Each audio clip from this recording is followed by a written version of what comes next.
We've created products, we've created price rules, we've set up shipping, all sorts of stuff. Let's get into the process of actually putting an order through and what that's like as both a customer and a store manager. So we have our order summary here. I'm already signed in with a user account with my address and everything. So let's come down here, and as you can see, I have a fake address in here, so don't attempt to use this information. It's all fives. So let's go ahead and click proceed to checkout, and it's making sure your delivery and billing address are correct. And now let's proceed to checkout again. It's going to give you the shipping information, so I'm going to use this table rate shipping, and then I'm going to click agree to the terms and service and then proceed to checkout. Okay, now that I've done this, we now have our final order screen that we can make sure everything is fine. We have a little discount here. We have our total of $71.66 after tax and shipping. Let's go ahead and select pay by check. Since I don't want to actually put in any information here, I'm actually just going to select pay by check so that the order goes through without me having to actually pay any money. Okay, now it's telling me, yeah, here's the details of paying by check. So I'm going to go ahead and confirm my order. Okay, your order has been complete. Here it tells you to make the check payable to, and since we don't have this actually configured, it's not necessarily a real statement here. But that's okay, because we really just wanted to see what happens when this order comes in.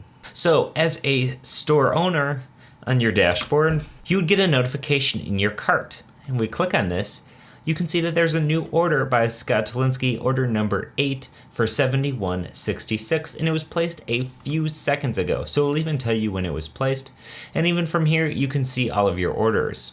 Also, we have here in our activity overview, currently pending orders 1. So since we have one currently pending order, let's see how we can get it out of pending and actually move this order along. We have a currently pending order. Let's click orders here, and it's going to take you to our orders screen. Here we have some helpful information like abandoned carts, conversion rates, average order value, net profit per visit. And we have a listing of all of our orders that we can actually filter by. We can search for a various ID by typing it in here and then clicking search. And you can see that we have a lot of options here to get our order information and drill down and find a particular order. So as you can see here, our latest order was set by payment by check and is awaiting check payment. Let's go ahead and select this order and see how we can move this along. Let's say we've received the check, or we have received the payment, so we would like to push this to the next step.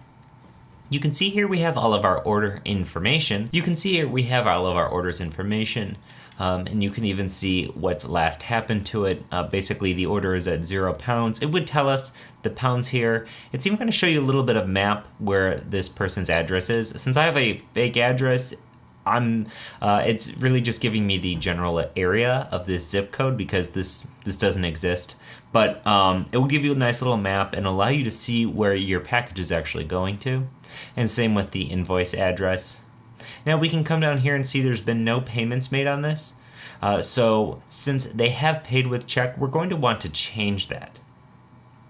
Let's scroll all the way back up here where it says awaiting check payment.